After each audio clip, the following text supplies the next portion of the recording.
તમારામાંથી કોઈ 2-5 મિનિટમાં સમરાઇઝ કરી શકે શું વાત કરી આપણે, પછી આપણે આગળ છે એ જીવનમાં શું વ્યવસ્થા છે, જીવન એટલે શું, માનવ એટલે જીવન અને શરીરનું સહઅસ્તિત્વ છે, એમાં જીવન વારા કાઢીએ આપણે બધા.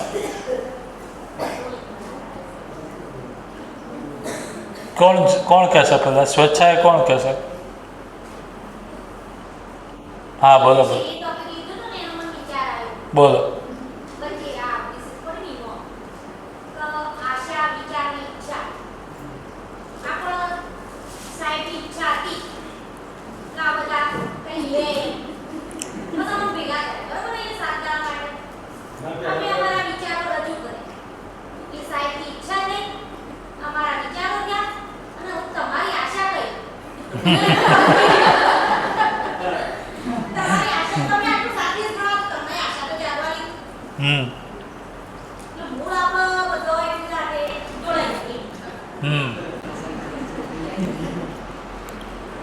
મારી આશા તો તમે બધા સુખપૂર્વક જીવતા થઈ જાય છે. સુખ એટલે નિરંતર સુખ જ. હા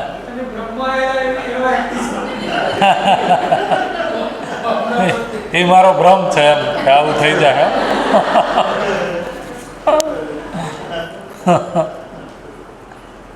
આજે આપણે આના ઉપર વિસ્તૃત ચર્ચા કરવાના છીએ. આજે બેને વાત રાખી તો ઈચ્છા એટલે શું, વિચાર એટલે શું, આશા એટલે શું. અને મારા ખ્યાલથી પહેલી વાર તો નહીં પણ આત્મીમાં છે એ ઘણી બધી શિબિરાની થઈ. તો સોમભાઈની એક શિબિર હતી, સોમ ત્યાગી કરીને એક પ્રબોધક છે, જીયાની શિબિર લે છે. તો હમણાં આપણી આ શિબિર પૂરી થાય, 30 તારીખે પૂરી થશે. એના પછી 3 તારીખથી સમર્થ ડાયમંડમાં એમની શિબિર છે. તો એમની આ રાજકોટમાં આત્મીયમાં શિબિર હતી. એમાં લગભગ મેં પહેલી શિબિર કરી એના 2-3 વર્ષ પછી એ શિબિર રહી છે. તો આ જીવનમાં જે આશા વિચાર ઈચ્છા છે એનું ઉદાહરણ આપું છું. તો એ શિબિરમાં મેં મારા બેન અને એના હસબન્ડ એટલે મારા જીજાજી એ બે છે એ આવ્યા હતા.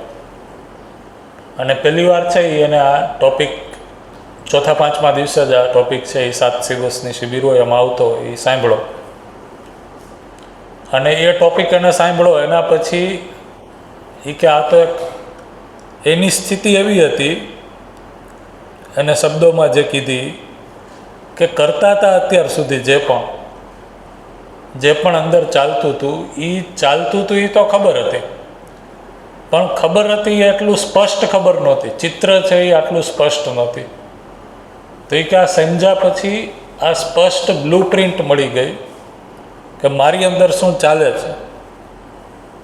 અને એ કે હું જેટલું વિચારું છું એટલો વિચારીને એ કે હું વિસ્મયમાં જ જાઉં છું કે આશ્ચર્યચકિત થાઉં છું કે કોઈ વ્યક્તિ આટલું સ્પષ્ટ રીતે મારી અંદર ચાલતી ક્રિયાઓને જોઈ શકે છે અને જોઈને સમજાવી શકે છે.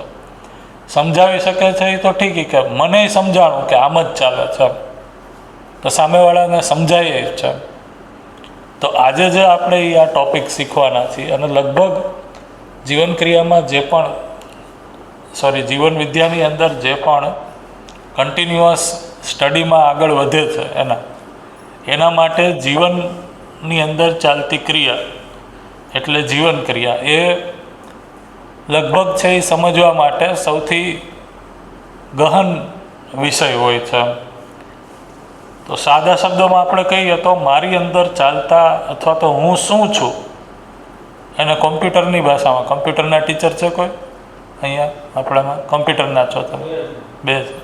તો કોમ્પ્યુટરની ભાષામાં મારો સોફ્ટવેર શું છે એ નાગરાજજી આખો ખોલીને મારી સામે રાખી દીધો હોય એવું લાગે જ્યારે હું જીવન ક્રિયાને સાંભળું ત્યારે. તો કમ્પ્યુટરની ભાષામાં સોફ્ટવેર, અને એમાંય છે એ સિસ્ટમ સોફ્ટવેર આવે, ઓપરેટિંગ સિસ્ટમ કહીએ. એ સિસ્ટમ સોફ્ટવેર છે ને એ મૂળ સોફ્ટવેર છે આપણો, એની ઉપર બીજા બધા સોફ્ટવેર છે એ લોડ થાય. તો એ ઓપરેટિંગ સિસ્ટમ છે એ અત્યારે આપણે શીખવાના છે. અને જેટલું તમે જોશો અને ધ્યાન આપશો તમને ખ્યાલ આવશે. જેમ આજના સવારના ટૉપિકમાં જે ચર્ચા કરી એનાથી બધા લોકોનું એક સટીક ધ્યાન ગયું કે જે આપણે ગુસ્સો સમજતા હતા અત્યાર સુધી, એ ગુસ્સો અને ધ્યાનાકર્ષણ બે અલગ વસ્તુ છે. ધ્યાનાકર્ષણ કરાવવું એ પ્રોબ્લેમ નથી, મારા માટે નથી, સામેવાળા માટે નથી, કારણ કે એમાં હું ભાવ ખરાબ કરતો નથી મારા સામેવાળા પ્રત્યે. ગુસ્સો છે એ પ્રોબ્લેમ છે, કારણ કે એમાં હું અસ્તિત્વ સહજ નથી એવા ભાવમાં પોતે આવી જાઉં છું, અને એ ભાવ સામેવાળાને કન્વે થાય જ છે, શબ્દો એને રોકી શકતા નથી. તો એ જે સવારનો આખો સેશન હતો એમાં મારું પણ ધ્યાન છે એ બધા ઉપર ગયું કે લોકો સમજવા તો લાગેલા છે, સમજી રહ્યા છે. એમ અત્યારનો જે ટૉપિક છે એ લગભગ આપણે આજે ચાલુ કરશું, પછી ડિટેલમાં આપણે એને લઈશું, કાલે પણ ચાલશે. એમાં તમારી કેટલું ઇન્વોલ્વમેન્ટ અને તમારી પોતાની સ્વનિરીક્ષણ કરવાની જેટલી ટેવ હશે એટલો તમને એ સમજાશે, અને જેટલો એ સમજાશે એટલો આવી જેટલી પણ બાબતો છે જે તમને તમારા વ્યવહારમાં અનિચ્છનીય લાગે છે, દુઃખદાયક, દુઃખનું કારણ લાગે છે, એ બધી જ બાબતોને તમે છે એ છોડી શકશો, ક્રમિક જ છોડી શકશો. પહેલાં તો દેખાશે કે આ છોડવા જેવી છે, અને પછી છે એ તમે છોડવાનું સ્ટાર્ટ કરશો. છોડવાનું સ્ટાર્ટ કરશો એટલે સાર્થક વસ્તુ પકડાશે, એટલે નિરર્થક છૂટશે. એ રીતે તો સવારની ચર્ચા થઈ, સવારની એમાં શું લાગે છે બધાને? એમાં કોઈ કયો સ્વેચ્છાએ જે પણ તમને સમજાણું હોય. યસ, બરોબર, ગુડ. હા, બે અલગ કહું છું. શું કીધું?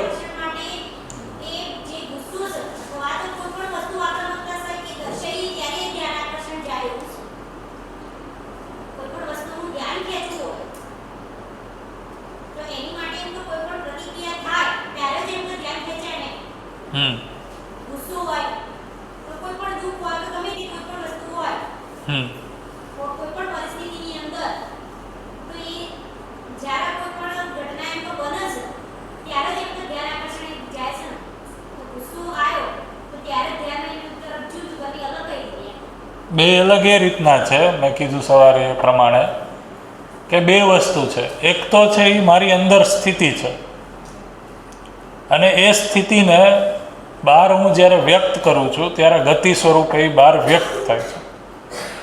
તો જે બહાર વ્યક્ત થવાની વાત છે એમાં તમારો અવાજ ઉપર નીચે થઈ શકે, એમાં તમે ડોળા કાઢી શકો, એમાં કાંઈ વાંધો નથી.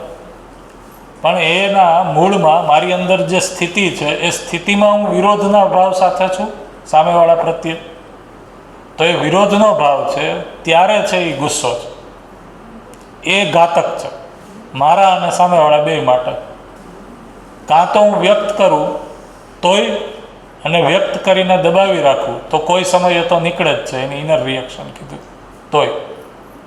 પણ જ્યારે હું સામેવાળાની સામે આંખ લાલ કરું છું પણ મારી અંદર એના પ્રત્યે ભાવ છે એ સંબંધનો છે, એટલે કે વ્યક્તિ મારા જેવો જ છે, સમજવા જ માગે છે, એ સ્થિતિમાં હું બનેલો રહ્યો છું. તો સ્થિતિ મારી છે એ સ્થિર છે. સામેવાળાનું ધ્યાનાકર્ષણ કરાવવા માટે હું આંખ લાલ કરી શકું, ડોળા કાઢી શકું, અવાજ કરી શકું, કંઈ પણ કરી શકું, પણ મારી અંદર જે ભાવ છે એ ભાવ સ્થિર છે. તો એ સામેવાળાને અસર કરે છે પોઝિટિવલી, નેગેટિવલી નહીં. હે, લોકો અવળું સમજે એના બે કારણ છે, એના સાંભળો. હા,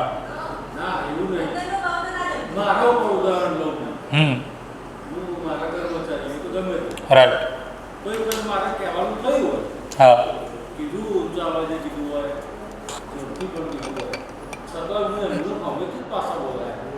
રાઈટ.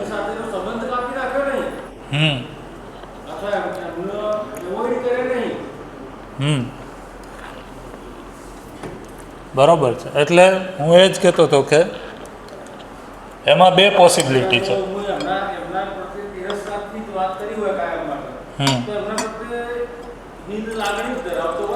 હમ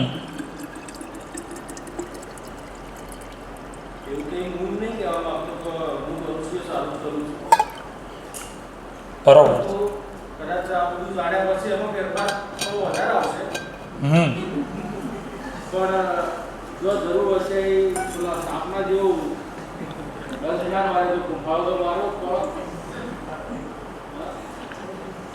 બાકી તો ઘણી વખતે જે પ્રવાહ છે ને એને એક દિશામાં લાવવા માટે ઘણી વખતે પેલો ભેગા બકરો ચાલતો હોય તો પેલા રબારીને કરવું પડે એક માઇક છે ને તમારી પાસે આપજો ચાલુ છે હા ઘણી વખત એવું પણ કરવું પડતું હોય છે એનો અર્થ એવો નથી કાયમ માટે ગુસ્સે જ રહેવાનું કાયમ માટે ગુસ્સે રહેવું એવું છે જ નહીં વિભાવના પણ ઘણી વખતે સાચું જ્ઞાન ના હોવાથી જે રીતે આપણે જે રીતે અભિવ્યક્ત કરીએ છીએ થઈ જાય છે બરોબર છે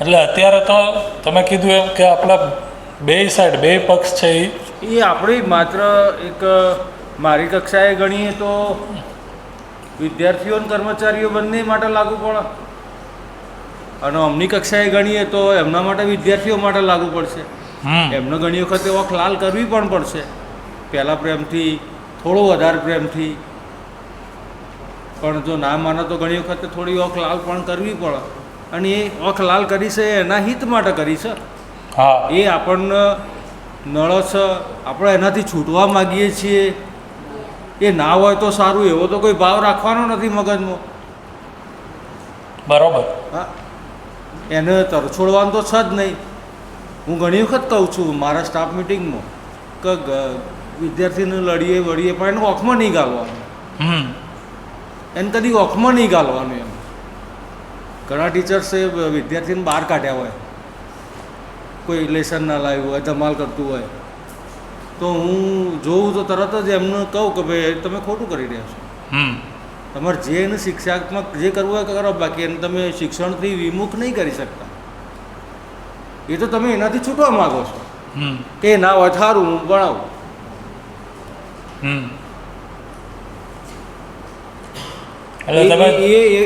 એ એનું સોલ્યુશન નથી વિદ્યાર્થીને વર્ગમાંથી બહાર કાઢી અને બાકીના જે 2-3 હોય કે એકાદ હોય અને બાકીનાને ભણાવીએ એ એનું સોલ્યુશન તો છે જ નહીં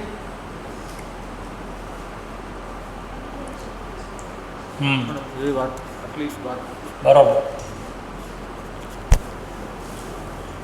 એટલે હું એમ કહેતો હતો કે 2 પોસિબિલિટી છે જ્યારે આવું થાય છે ત્યારે એક તો એ પોસિબિલિટી છે કે પહેલાં તો 2 પક્ષે આપણે જોવું પડે કે અત્યારે તો બેમાંથી કોઈ વ્યક્તિ છે એ સમજુ નથી સમજદાર નથી તો બેય છે એ સામે આપણે એટલી એકબીજાને છૂટ આપવી પડશે કે હું જેમ ભૂલ કરું છું એમ સામેવાળો વ્યક્તિ ભૂલ કરી શકશે હું આટલું સાંભળ્યા પછી સમજ્યા પછી ભૂલ કરું છું અને હું ભૂલ કરું છું એનો દ્રષ્ટા હું તો છું જ સામેવાળાને ખબર પડે કે ના પડે મારાથી ભૂલ થાય છે એનો દ્રષ્ટા હું તો છું કે નહીં મને તો ખ્યાલ જ છે એમ સામેવાળાથી એ ભૂલ થઈ શકશે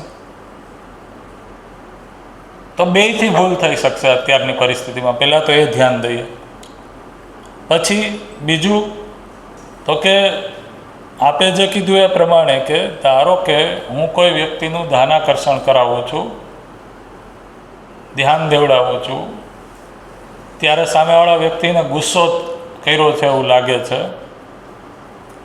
તો એનું રીઝન એ છે કીધું એમ કે સામેવાળો વ્યક્તિએ આપણું હજી સાચું મૂલ્યાંકન કરીએ કે એ સ્થિતિમાં એ નથી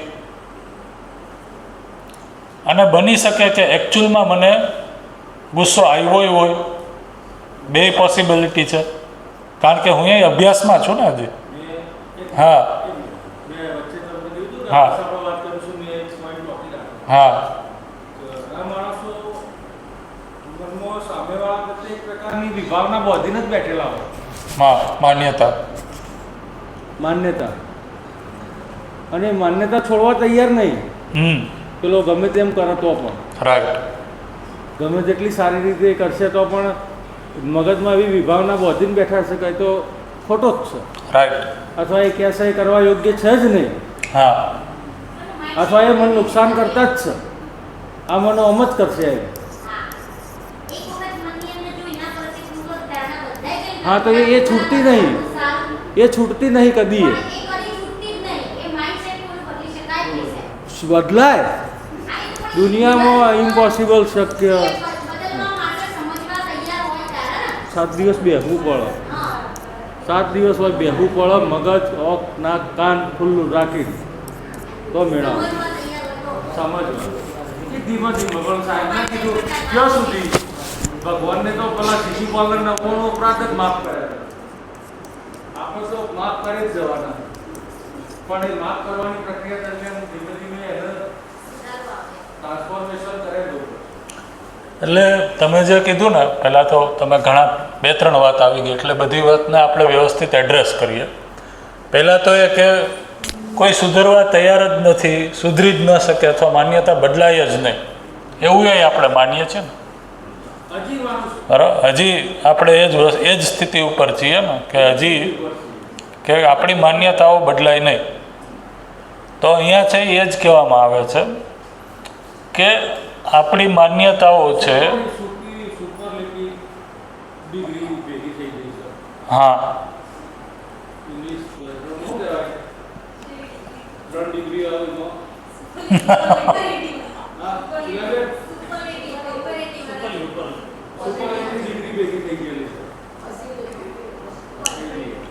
અને એ જે સુપરલેટિવ ડિગ્રી છે એને જ આપણે છે એ એક રીતના કીધો આપણો સૂક્ષ્મમાં અહંકાર, કે મેં જે માનેલું છે, મારું એક વર્ઝન છે, એ જ સત્ય છે. હવે એમાં 2 રસ્તા છે, તમે કીધું એમ કે આપણે કંઈક વસ્તુ અત્યાર સુધી મોટા થયા એમાં કંઈક વસ્તુ આપણે માનેલી છે, અને એ માનેલી છે એ સાચું છે એવું માનેલું છે. તો હવે 2 પોસિબિલિટી છે. આ જે માનેલું છે એ તો અસ્તિત્વ સહજ હશે કાંઈક, તો એક પોસિબિલિટી તો એ છે કે એ અસ્તિત્વ સહજ વાસ્તવિકતા હશે, સત્ય હશે, આપણે જે માનેલું છે. અને બીજું તો એ હશે કે જે અસ્તિત્વમાં છે નહીં એવું, પણ મેં માની લીધું છે કે આ જ સાચું છે. જેમ કે એક એક્ઝામ્પલ આપું કે તમે અંધારામાં રૂમમાં એક દોયડું પડેલું જોવો અને એને સાપ માની લ્યો, તો એકચ્યુઅલમાં વાસ્તવિકતા છે એ દોરડું છે, બરોબર છે, અને તમે શું માન્યું છે? સાપ. તો 2 નંબરની જે કેસ વાત કરી એ, તો વાસ્તવિકતાને એનાથી કંઈ ફેર પડશે તમારા માનવા કે ન માનવાથી? તમારી મેં શું કીધું એને સાંભળો, વાસ્તવિકતાને કાંઈ ફેર પડશે? ફેર કોને પડશે? તમને, જે માને છે એને. શું કીધું મેં? હા, તો અસ્તિત્વમાં અમુક વાસ્તવિકતાઓ છે, સત્ય છે. તમારી માન્યતાઓ એ સત્યને અનુરૂપ થઈ જાય, નંબર 1. તો અસ્તિત્વમાં જે વ્યવસ્થા છે એ સમજીને તમે નિરંતર સુખ તરફના રસ્તા ઉપર અગ્રસર થશો. અત્યારે માનસિકતા જે હમણાં વાત કરી તમે, એમાં શું કીધું? માણસ છે એ કંઈક માનસિકતા બાંધીને બેસી ગયો છે અને એ કોઈ દિવસ સુધરે જ નહીં, એ એમાં કોઈ ચેન્જ કરે જ નહીં. તો હું એમ કહું છું, માણસમાંથી પહેલાં છે એ તમારા ઉપર આવી દો, કારણ કે માણસ એટલે એ તો જનરલાઇઝ ટર્મ છે. તમારા વિશે તમને શું કહેવું છે? તો આમાં આપણા વિશે છે એ આ 2 જ સ્થિતિ હશે. આ 2ના આઉટપુટ ફિક્સ છે. શું આઉટપુટ ફિક્સ છે? તો કે જ્યારે હું આ નંબર 1 પ્રમાણે ચાલું છું, જ્યારે હું મારી માન્યતાઓને આ અસ્તિત્વ સહજ વાસ્તવિકતા છે એને અનુરૂપ કરી દઉં છું, ત્યારે એનું આઉટપુટ છે એ શું આવે છે? તો કે નિરંતર સુખ અને સમૃદ્ધિપૂર્વક જીવવું.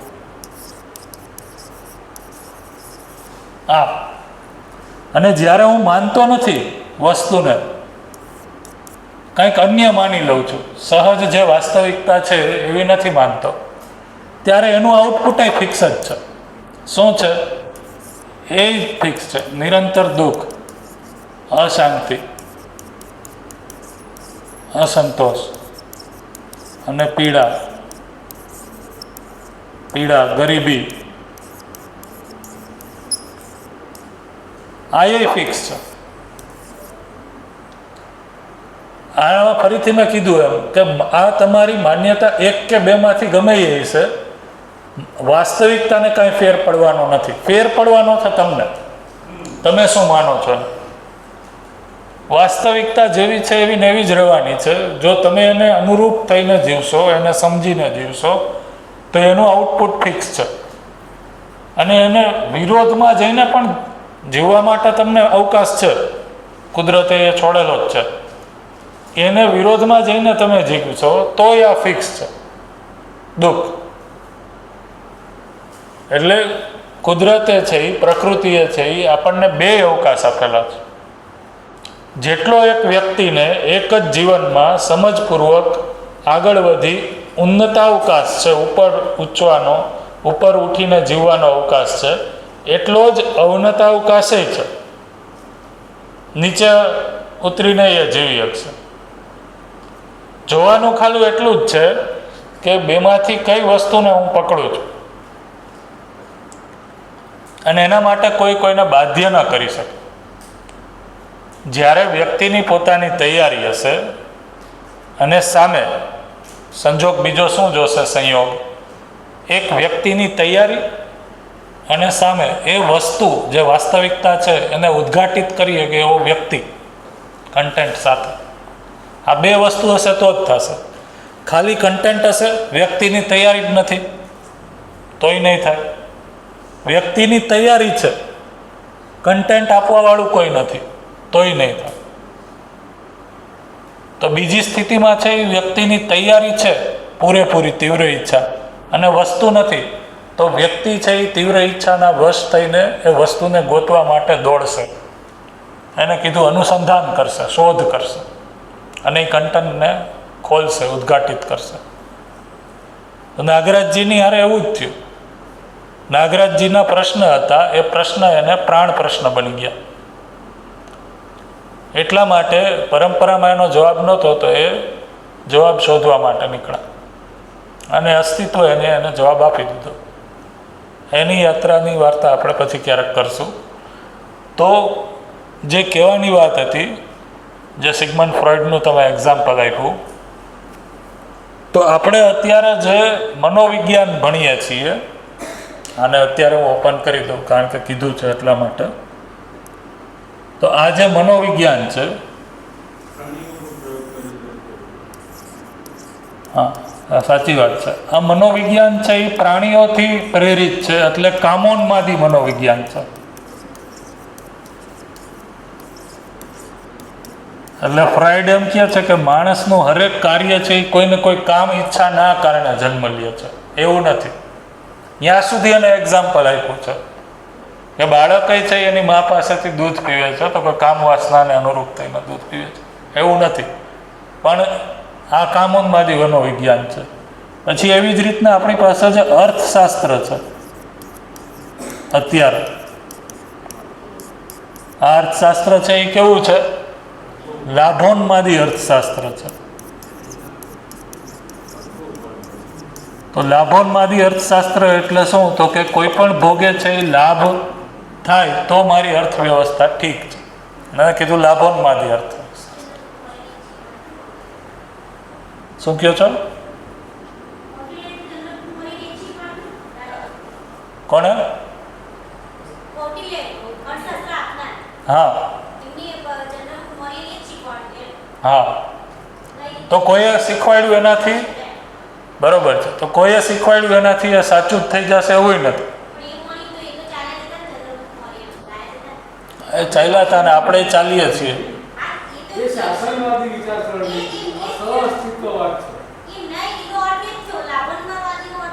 હા એ જ છે. તો એ ચાલવાથી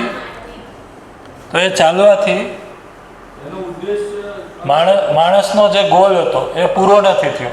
કહેવાનો અર્થ એ છે, જે આ ગોલ હતો, માણસ છે એને નિરંતર સુખ સમૃદ્ધિની કામના કરેલી છે, પણ એ કામના પૂરી નથી થઈ માનવ જાતિની.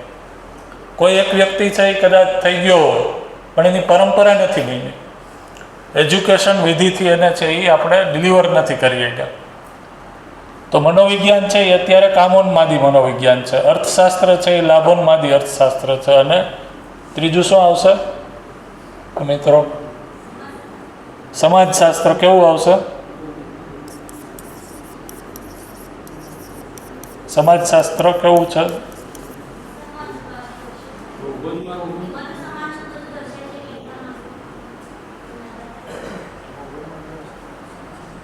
ભૌગોળમાંથી આવશે, બરોબર છે. શું એક ભૂલ, એક મિસ થયું છે કંઈક? હા, શું કહો છો? એ સમાજશાસ્ત્રમાં આવશે, એ બરોબર છે. પણ આમાં અત્યારે હું જે કહું છું એ કંઈક મિસ થાય છે. કામોન્માદ, લોભોન્માદ અને ભોગોન્માદ. ભોગ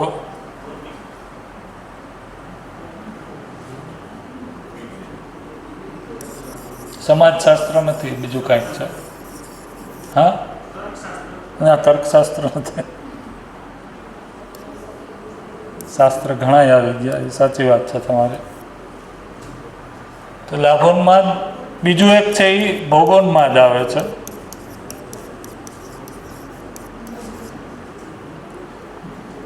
તો ભોગોન્માદ છે એ શેમાં આવે છે? અહીં યાદ આવશે એટલે કહીશું. ચાલો, વાંધો નહીં. તો 3 વસ્તુ છે અત્યારે જો માનવ સમાજમાં આપણે જોઈએ તો આ 3 ઉન્માદ છે એ સૌથી વધારે જોવા મળે છે: ભોગોન્માદ, લાભોન્માદ અને કામોન્માદ. તો અર્થશાસ્ત્ર છે એમાં લાભોન્માદ જોવા મળે છે. એટલે કે અર્થવ્યવસ્થા, કોઈ પણ દેશની અર્થવ્યવસ્થા છે એ સફળ ક્યારે કહેવાશે? જ્યારે એ મેક્સિમમ લાભ જનરેટ કરી શકશે. એવી જ રીતના માનસિકતા છે, એ માનસિકતામાં છે એ કામોન્માદ છે. એટલે કે કોઈ પણ ભોગે છે એ સુખી થવાનું છે, તો સુખી થવાનો રસ્તો છે એ શું છે? તો કે સેન્સરી પ્લેઝર, ઇન્દ્રિય સંવેદનાઓ પૂર્વક કઈ રીતના સુખી થવું, એનો ઉન્માદ, એને કીધું કામોન્માદ. તો મનોવિજ્ઞાન છે એ કામોન્માદી મનોવિજ્ઞાન છે. તો નાગરાજજીએ છે એની સામે ઓપ્શન આપ્યો કે મનોવિજ્ઞાન છે એ કેવું હોવું જોઈએ? તો કે માનવ સંચેતનાવાદી મનોવિજ્ઞાન. માનવ સંચેતનાવાદી મનોવિજ્ઞાન એટલે શું? તો કે માનવ છે એ સંચેતનશીલ વ્યક્તિ છે. સંચેતન એટલે સંપૂર્ણતાના અર્થમાં જેની ચેતના કાર્યરત છે. તો જાગૃત વ્યક્તિનું મનોવિજ્ઞાન એને કીધું છે. તો ફ્રાયડે જે મનોવિજ્ઞાન આપ્યું એનો આધાર એને શું કીધો? તો કે માણસનું સમસ્ત કાર્યકલાપ કે ક્રિયાકલાપ છે એ કામેચ્છનાથી પ્રેરિત છે. નાગરાજજીએ કીધું કે અસ્તિત્વમાં એવું નથી. અસ્તિત્વમાં માણસનું સ્વરૂપ જોઈએ તો માણસનો સંપૂર્ણ કાર્યકલાપ છે એ નિરંતર સુખ માટે છે. નિરંતર સુખી થવું એ એક જ રીતના શક્ય છે જ્યારે માણસ છે એ સમાધાન સંપન્ન થાય, સમજ સંપન્ન થાય ત્યારે. એટલા માટે માણસ છે એ જે પણ કરે છે એ સુખી થવા માટે કરે છે. તો માણસનો સમસ્ત ક્રિયાકલાપ છે એ સમાધાનિત થવા, સમજ સંપન્ન થવા, જાગૃતિ તરફ થવા માટે છે. તો સુખ એને જે પણ સમજાય છે એ કરે છે. તો સુખ એટલે એને સુવિધા સમજાય છે તો એ સુવિધા પાછળ દોડે છે. સુખ એટલે એને સંબંધ સમજાય છે તો એ સંબંધ પાછળ દોડે છે. પણ અલ્ટિમેટલી એનો ડ્રાઇવિંગ ફોર્સ છે એ સુખ છે. તો એ રીતના છે એ માનવ સંચેતનાવાદી મનોવિજ્ઞાન આપ્યું. અર્થશાસ્ત્રનું કીધું આવર્તનશીલ અર્થશાસ્ત્ર કીધું. ત્રીજું યાદ નથી આવતું, યાદ આવશે એટલે ક્યારેક હું કહીશ. અધ્યયનમાં આની ઉપર ઘણી ચર્ચા થતી હોય છે. તો લાભોન્માદ, ભોગોન્માદ અને કામોન્માદની જગ્યાએ માનવ સંચેતનાવાદી